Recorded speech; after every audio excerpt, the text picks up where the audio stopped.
إن الحمد لله نحمده ونستعينه ونستغفره ونعوذ بالله من شرور أنفسنا ومن سيئات أعمالنا من يهده الله فلا مضل له ومن يضلل فلا هادي له أشهد أن لا إله إلا الله وحده لا شريك له وأشهد أن محمدا عبده ورسوله يا أيها الذين آمنوا اتقوا الله حق تقاته ولا تموتن إلا وأنتم مسلمون يا أيها الناس اتقوا ربكم الذي خلقكم من نفس واحدة وخلق منها زوجها وبث منهما رجالا كثيرا ونساء واتقوا الله الذي تساءلون به والأرحام إن الله كان عليكم رقيبا يا أيها الذين آمنوا اتقوا الله وقولوا قولا سديدا يصلح لكم أعمالكم ويغفر لكم ذنوبكم ومن يطع الله ورسوله فقد فاز فوزا عظيما أما بعد فإن خير الحديث كتاب الله وخير الهدي هدي محمد صلى الله عليه وسلم وشر الأمور محدثاتها وكل محدثة بدعة وكل بدعة ضلالة وكل ضلالة في النار. وقال تعالى في موضع آخر يا أيها الذين آمنوا كتب عليكم الصيام كما كتب على الذين من قبلكم لعلكم تتقون. میرے دینی محترم بھائیوں اور بزرگوں اور ملت کے نوجوانوں، پردہ نشین ماؤں بہنوں اور بیٹیوں، قرآن اور حدیث میں جتنی بھی عبادات کا ذکر آیا ہے، چاہے وہ نماز ہو، روزہ ہو، حج ہو، صدقات و خیرات ہوں، تمام عبادات کا فلسفہ یہی بتایا گیا ہے لعلکم تتقون لعلکم تتقون لعلکم تتقون. ہر عبادت کا فلسفہ قرآن اور حدیث نے یہی بتایا تاکہ تم میں تقویٰ آ جائے، تم میں تقویٰ آ جائے، تم میں تقویٰ آ جائے. رمضان جو عبادات کا مہینہ تھا، ہم نے بہت ساری عبادتیں کی. اس ماہ کے گزر جانے کے بعد کیا ہم نے اور آپ نے اپنے آپ کو چیک کیا کہ رمضان سے پہلے ہماری جو زندگی تھی، رمضان کے بعد ہماری زندگی میں دین کے اعتبار سے کوئی تبدیلی آئی، ہم میں تقویٰ پیدا ہوا؟ یہ آج کے خطبے میں مجھے اور آپ کو اپنا محاسبہ کرنا ہے اور غور کرنا ہے کہ ہم نے گزرے ہوئے رمضان سے کیا فائدہ اٹھایا، کتنا تقویٰ ہمارے اندر آیا، دینی اعتبار سے ہماری زندگی میں کتنی چینجنگ آئی. انسان کی زندگی کے مختلف پہلو ہیں، زندگی کے مختلف پہلوؤں کے اعتبار سے میں آپ کے سامنے سلف صالحین کی کچھ مثالیں پیش کروں گا تاکہ ہمیں پتہ چلے کہ تقویٰ کسے کہتے ہیں. اور ہم میں سے ہر شخص، چاہے وہ مرد ہو، عورت ہو، جوان ہو، بوڑھا ہو، امیر ہو، غریب ہو، اپنے غریبان میں جھانک کر غور کر لے جواب آیا یا نہیں آیا؟ مجھ میں تقویٰ ہے یا نہیں ہے؟ اگر ہے تو اس کے ثابت رہنے کے لیے اللہ رب العالمین سے، اس کی استقامت کے لیے اللہ رب العالمین سے دعا کرے، یا اللہ مجھے اس پر ثابت قدم رکھ۔ اور اگر تقویٰ ہماری زندگی میں نہیں ہے تو تقویٰ کی دولت حاصل کرنے کے لیے ہر ممکن کوششوں کریں۔ ایک خاتون کا ذکر سیرت کی کتابوں میں آیا ہوا ہے۔ اس خاتون کا نام ہے ام الصحابہ رحمہ اللہ۔ یہ خاتون اما عائشہ رضی اللہ تعالی عنہا کی شاگردہ ہیں۔ انہوں نے عائشہ رضی اللہ عنہا سے خوب علم حاصل کیا۔ بیمار پڑ گئی، ڈاکٹروں نے جواب دے دیا کہ زندگی کا کوئی بھی چانس باقی نہیں ہے، کھلائیے پلائیے اور انتظار کیجیے۔ لیکن ایک حکیم نے کہا کہ اس کا علاج میرے پاس موجود ہے، مگر جو دوا میں دوں گا اس دوا کو دودھ کے ساتھ یا پانی کے ساتھ نہیں دینا ہے، شراب کے ساتھ دینا ہے۔ گھر والوں نے کہا حکیم صاحب یہ خاتون مر تو سکتی ہے لیکن شراب استعمال نہیں کر سکتی۔ حکیم نے کہا میں دوا کو اس طرح سے شراب میں ملا کر سیرپ بنا کر کے دوں گا، یہ خاتون یہی سمجھے گی کہ یہ سیرپ ہے اور استعمال کر لے گی۔ اور آپ جانتے ہیں کہ جس گھر کا کوئی بھی فرد بیمار پڑ جاتا ہے تو کیا کیا نہیں کرتا ہے، جائز ہو ناجائز ہو، بس فکر ہوتی ہے گھر والوں کو کہ یہ بندہ ٹھیک ہو جائے۔ بہرحال دوائی میں استعمال کر کے شراب کا پیالہ ام الصحابہ کے سامنے پیش کیا گیا۔ ام الصحابہ نے اپنے ہاتھ میں لیا اور اپنا چہرہ آسمان کی طرف کیا اور اللہ سے یہ دعا کی، اللہم انکا کنت تعلم ان عائشہ ام المؤمنین رضی اللہ تعالی عنہا حدثتنی ان النبی صلی اللہ علیہ وسلم نہا عن نبیذ الخمر۔ یہ دعا کی، کیا کہا اس دعا میں؟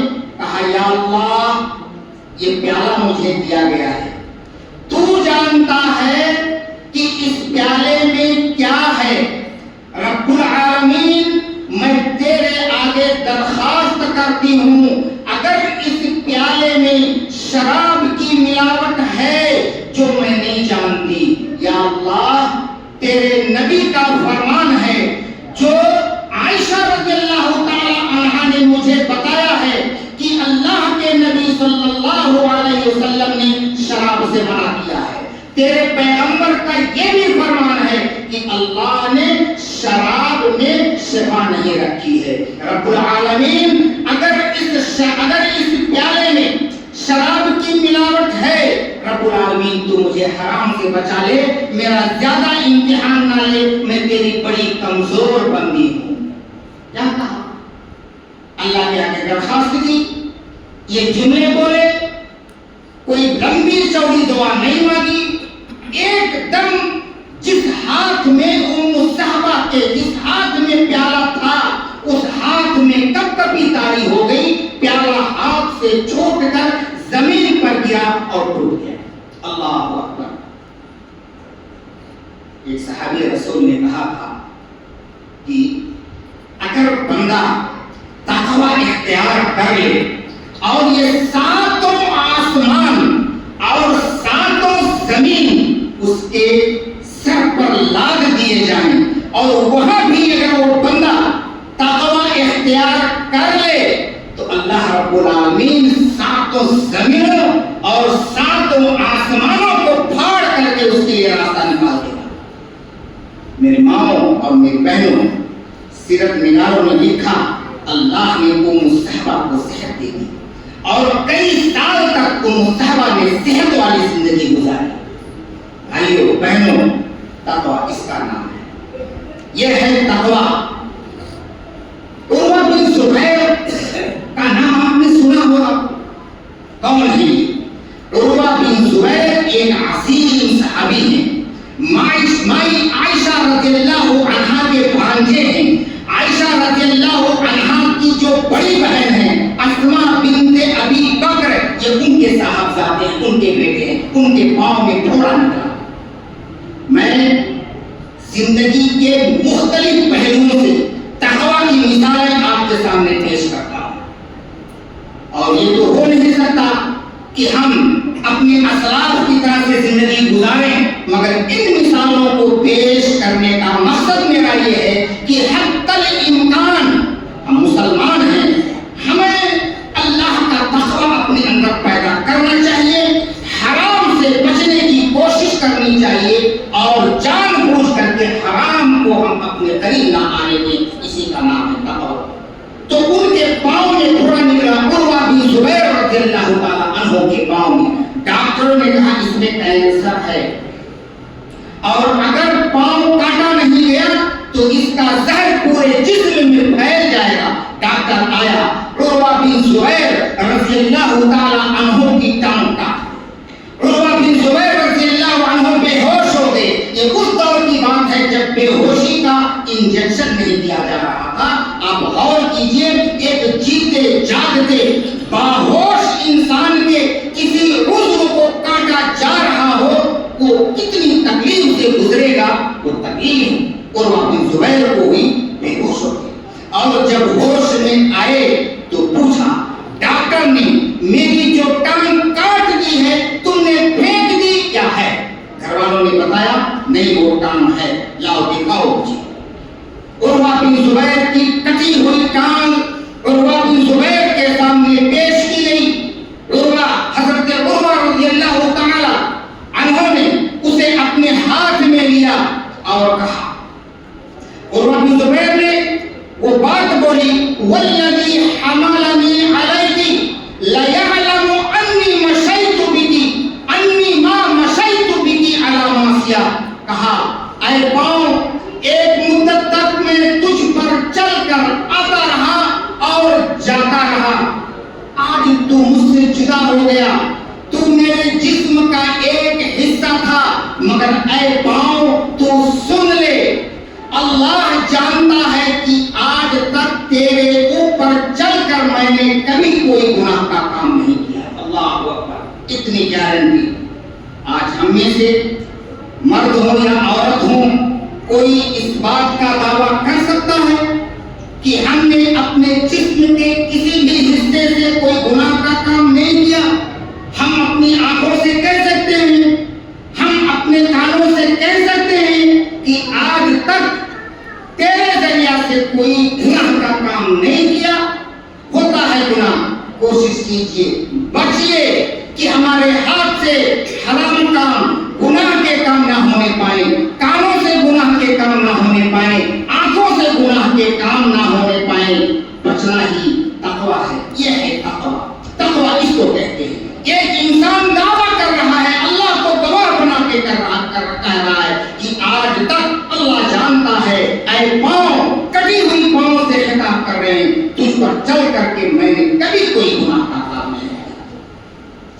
زندگی کے مختلف پہلوؤں سے اور سیرت کے واقعات میں آپ کے سامنے پیش کر رہا ہوں تاکہ ہمارے تقوی میں چہرہ آ جائے، ہمارا تقوی، ہمارے اندر تقوی آ جائے اور ہم اپنے اسلاف کے نقش قدم پر چلنے کی کوشش کریں.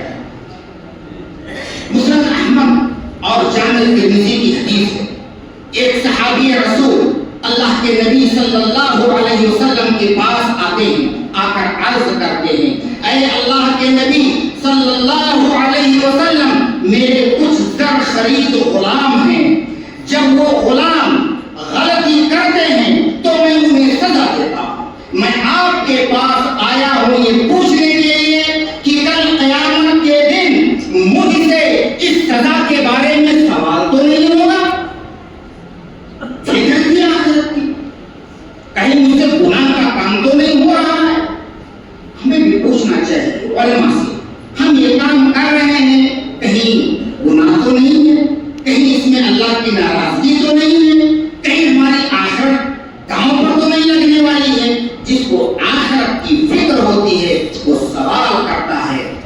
صحابی رسول اللہ کے نبی کے پاس آ گئے اور سوال کیا کہ جو غلاموں کو ہم ڈانٹتے ہیں، غلاموں کو جو ہم سزا دیتے ہیں، کیا قیامت کے دن اس کے متعلق مجھ سے بات پرس ہوگی؟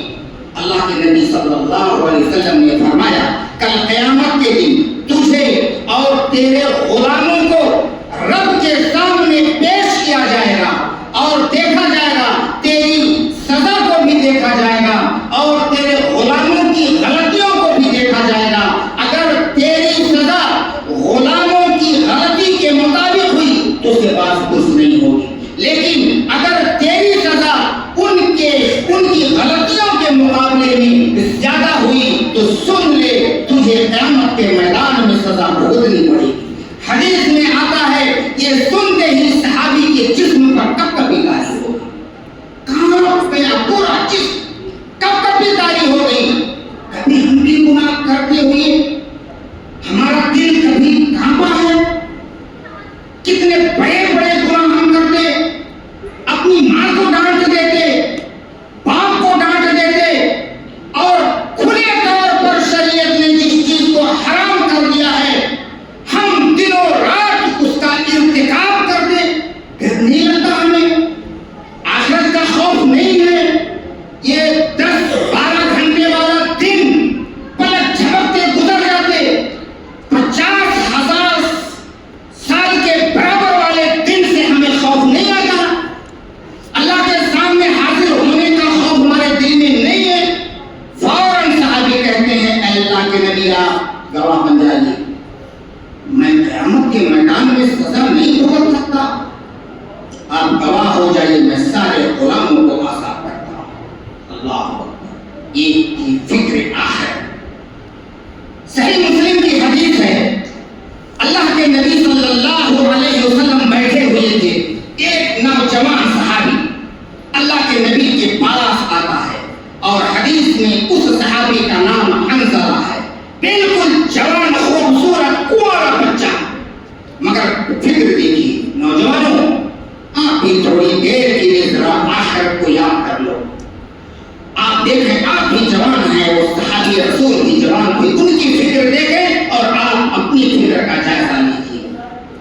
اور محدثین کے یہاں حضرت حنظلہ رضی اللہ تعالیٰ عنہ غسیل الملائکہ کے نام سے مشہور ہے۔ کیا مطلب غسیل الملائکہ؟ جب ان کی شہادت ہوئی تھی تو ان پر غسل واجب تھا، ابھی وہ اپنی بیوی کے پاس تھے، اعلان ہو گیا جنت کا، چلے آئے، غسل کا موقع نہیں ملا، شہید ہو گئے۔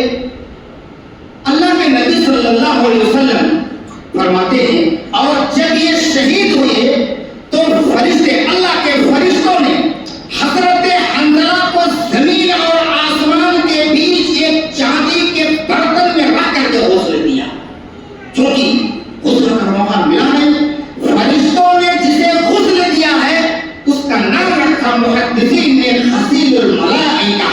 اللہ کے نبی علیہ السلام فرماتے ہیں میں حیران ہوں، آج 70 کے قریب صحابہ شہید ہو گئے، مگر حنظلہ کو اللہ کے فرشتے زمین اور آسمان کے درمیان چاندی کے برتن میں رکھ کر کے غسل دے رہے ہیں، معاشرہ کیا ہے؟ سلو صاحبہ۔ اللہ کے نبی نے ایک صحابی سے کہا جاؤ اور اس کی بیوی سے پوچھو بات کیا ہے۔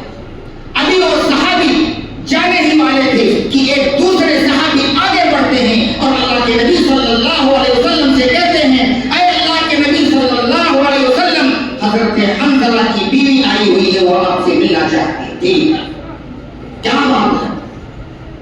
بیوی نے کہا اللہ کے نبی صلی اللہ علیہ وسلم میں آپ کے پاس آئی ہوں، آپ کا اعلان ہوا، حنظلہ میرے پاس تھا اور اس کے اوپر غسل واجب تھا، آپ کا اعلان سنا، تلوار اٹھائی، میدان جنگ میں آیا اور شہید ہو گیا۔ مجھے یہ مسئلہ معلوم ہے کہ شہید کو غسل نہیں دیا جاتا، مگر اے اللہ کے نبی اس پر تو غسل واجب تھا، آپ اجازت دے دیں میں اپنے شوہر کو غسل دینا چاہتی ہوں۔ اللہ کے نبی صلی اللہ علیہ وسلم نے فرمایا میں حیران تھا، آج میری حیرت ختم ہو گئی۔ یہاں میں ایک عقیدے کی بات بتانا چاہتا ہوں آپ کو، وہ یہ ہے بہت سارے مسلمان کہتے ہیں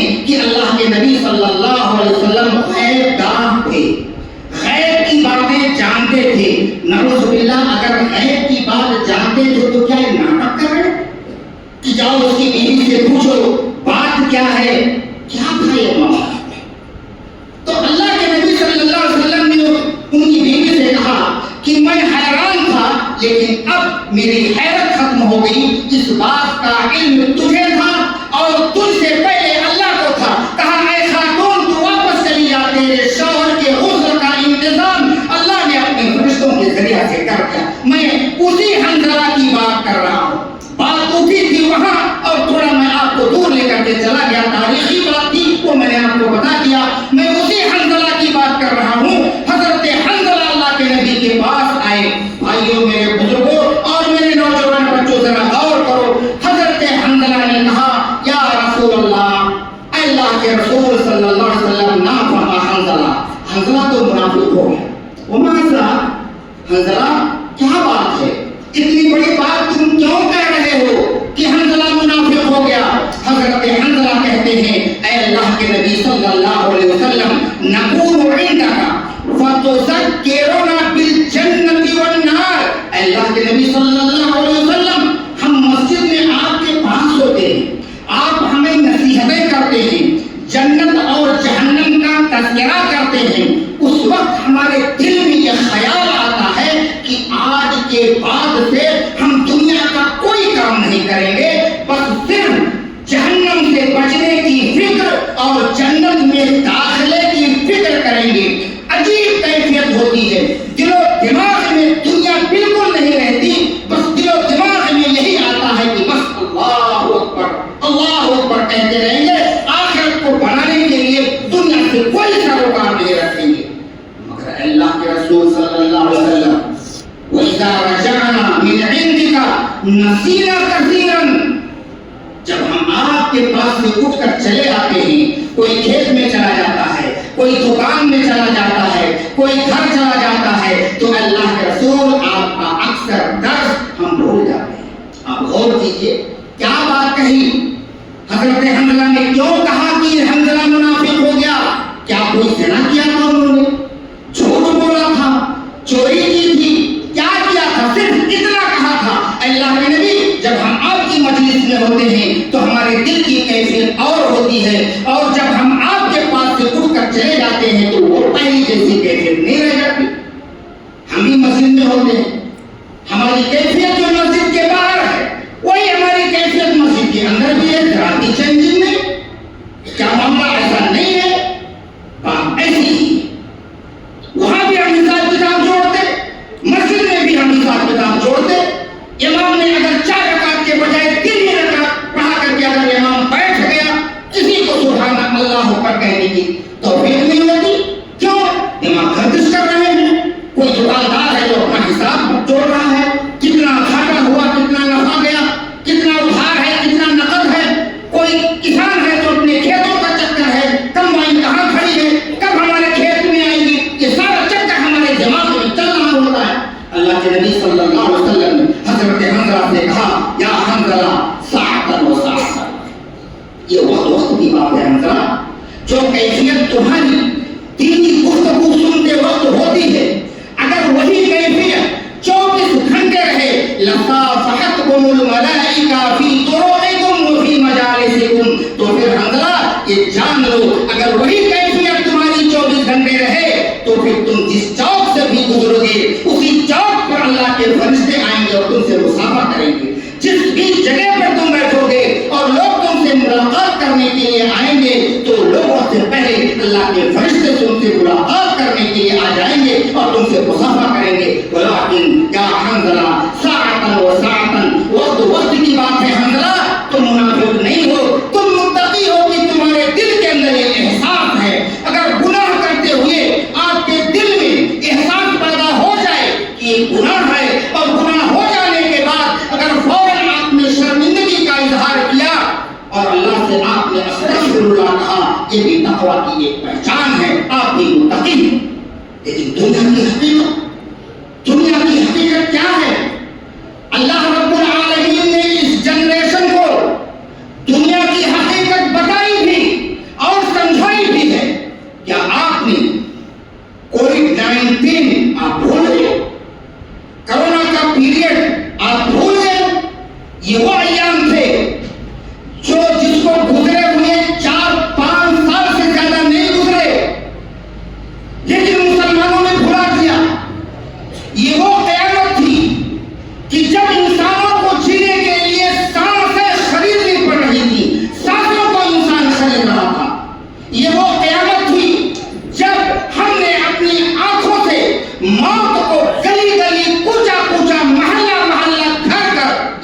ہاتھوں کو لقمہ بناتے ہوئے ہم نے دیکھا تھا۔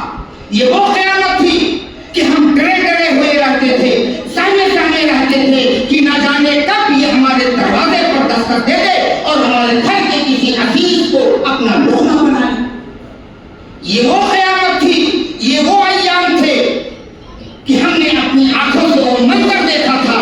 اللہ نے کہا یوم یفر المرء من اخیہ وامہ وابیہ وصاحبتہ وبنیہ، اللہ نے جو کہا وہ کر کے اسی دنیا میں دکھا دیا کہ یہ وہ قیامت سے پہلے اللہ نے اس دنیا میں ہمیں اپنی آنکھوں سے قیامت صغریٰ کی شکل میں دکھا دیا۔ قرآن میں اللہ نے کہا جب وہ قیامت قائم ہوگی تو کوئی باپ اپنے بیٹے کو نہیں پہچانے گا، شوہر اپنی بیوی کو نہیں پہچانے گا، بیوی شوہر سے بھاگے گی، باپ بیٹے سے بھاگے گا۔ آپ نے بھی دیکھا، ہم نے بھی دیکھا ہے کہ اس کووڈ-19 کے موقع پر باپ بیٹے کے لاش کے قریب نہیں جا رہا تھا، بیٹا باپ کے لاش کے قریب نہیں جا رہا تھا، شوہر بیوی کے لاش سے بھاگ رہا تھا، بیوی شوہر کی لاش سے بھاگ رہی تھی۔ کیا یہ منظر آپ نے نہیں دیکھا؟ کوئی کسی کے قریب آنے کے لیے تیار نہیں ہے، خاندان مٹ گئے، اور اللہ نے دنیا والوں کو کے سامنے دنیا کی حقیقت بھی بتا دی۔ قبرستانوں پر جو رضاکار تدفین کے لیے موجود ہوتے تھے ان کے بیانات ہیں، عورتوں کی لاشیں اسپتال سے آتی تھی اور ہم دیکھتے تھے کہ سونے کے کنگن ان کے ہاتھوں میں ہوتے تھے، ہم دیکھتے تھے کہ گلے میں سونے کا زیور ہوتا تھا، اور ان کے ورثہ، ان کے خاندان کے لوگ وہاں موجود ہوتے تھے، مگر موت کا خوف ایسا طاری تھا ان کے اوپر کہ وہ سونے کی چیز ان کی نگاہوں میں بے ویلو ہو کر کے رہ گئی۔ کیا یہ منظر ہم نے نہیں دیکھا تھا؟ یہ سارے واقعات اور یہ ساری چیزیں 2020 میں ہو رہی تھی، اور لوگ کہہ رہے تھے خوش نصیب ہوگا وہ جو 2021 کا سورج دیکھ لے گا۔ آج ہم انہی خوش نصیبوں میں سے ہیں۔ غفلت کی چادر ہٹاؤ، غفلت کی نیند مت سو میرے بھائیوں، اور اللہ کے رسول صلی اللہ علیہ وسلم نے اسی غفلت کو دور کرنے کے لیے، آخرت کو یاد کرنے کے لیے ایک حدیث میں ارشاد فرمایا کنت نہیتکم عن زیارت القبور فزوروها فإنها تذکر الآخرہ۔ اللہ کے نبی صلی اللہ علیہ وسلم فرماتے ہیں پہلے میں نے تمہیں قبروں کی زیارت سے منع کیا تھا، لیکن اب کہتا ہوں کہ تم قبروں کی زیارت کرو۔ وہاں تم جاؤ گے تمہیں اپنی اوقات یاد آ جائے گی، تم وہاں جاؤ گے تو تمہیں تمہاری آخرت یاد آ جائے گی۔ اللہ کے نبی صلی اللہ علیہ وسلم نے یہ بات کہی تھی، مگر ہائے افسوس، کیا یہ وہی نسل ہے جس نے کووڈ-19 کی قیامت صغریٰ کو اپنی آنکھوں سے دیکھا تھا؟ ہم مسلمانوں کے طرز عمل سے ایسا لگتا نہیں ہے میرے بھائیوں۔ شاعر نے کہا ہے جا گورے غریبوں پہ نظر ڈال وعبرت، گورے غریباں قبرستان کو کہتے ہیں، جا گورے غریباں پہ نظر ڈال وعبرت، کھل جائے گی تجھ پر تیری دنیا کی حقیقت، عبرت کے لیے ڈھونڈ کسی شاہ کی تربت، اور پوچھ کہاں ہے وہ تیری شان حکومت۔ کل تجھ میں بھرا تھا، کل تجھ میں بھرا تھا جو غرور، وہ آج کہاں ہے؟ اے کاس اے سر بول تیرا تاج کہاں ہے؟ بڑے بڑے تاج والے سب گورے غریباں میں پڑے ہیں، کیا ہو رہا ہے ان کے ساتھ اللہ جانے۔ آج ہم بھی وہیں، آج ہم زندہ ہیں، کل ہم بھی وہیں جائیں گے۔ اس لیے اگر میرے بزرگوں، میرے بھائیوں، میرے نوجوانوں اور میری ماں اور بہنوں، کل اگر زمین کے پیٹ میں آپ کو آرام سے سونا ہے، آج زمین کی پیٹھ پر آپ کو تھکنا ہوگا۔ اگر آپ یہ چاہتے ہیں کہ قبر جو زمین کے اندر ہے ہمارے لیے آرام گاہ بن جائے، آج آپ کو اس زمین کی پشت پر رب کی بندگی کرنی ہوگی۔ اللہ سے دعا کرتے ہیں رب العالمین ہمارے دلوں میں تقویٰ پیدا فرما دے، رب العالمین ہمارے دلوں میں آخرت کا خوف پیدا فرما دے۔ رب العالمین ہم اگر ہمارے معاشرے کے وہ لوگ جو بے راہ رو ہیں، جو جنہیں دین کی خبر نہیں، جو بے نمازی ہیں، یا اللہ تو انہیں نمازی بنا دے، یا اللہ جو بیمار ہیں اللہ تو اپنی رحمت سے انہیں شفا عطا فرما دے۔ دے. یا اللہ جو قرض دار ہیں اپنی رحمت سے قرض کی ادائیگی کی سبیل عطا فرما. یا اللہ دنیا کے تمام مسلمانوں کی تو عزت تو انہیں عزت کی زندگی نصیب فرما. بالخصوص یا اللہ ہم تیرے آگے ہاتھ پھیلائے ہوئے ہیں رب العالمین, تو فلسطین کے مسلمانوں کو عزت دے. یا اللہ تو فلسطین کے مسلمانوں کو آزادی عطا فرما. یا اللہ تو ان ظالموں کو اس صفحہ ہستی سے مٹا. یا اللہ ظلم کا یہ سلسلہ بند ہو جائے, یہ تیرے قبضے قدرت میں ہے, تیرے ہاتھ میں ہے. اللہ تو اپنی رحمت سے وہاں کے مسلمانوں پر تو رحم فرما. اقول قولی ھذا استغفر اللہ لی ولکم ولسائر المسلمین من کل ذنب فاستغفروه انه هو الغفور الرحیم.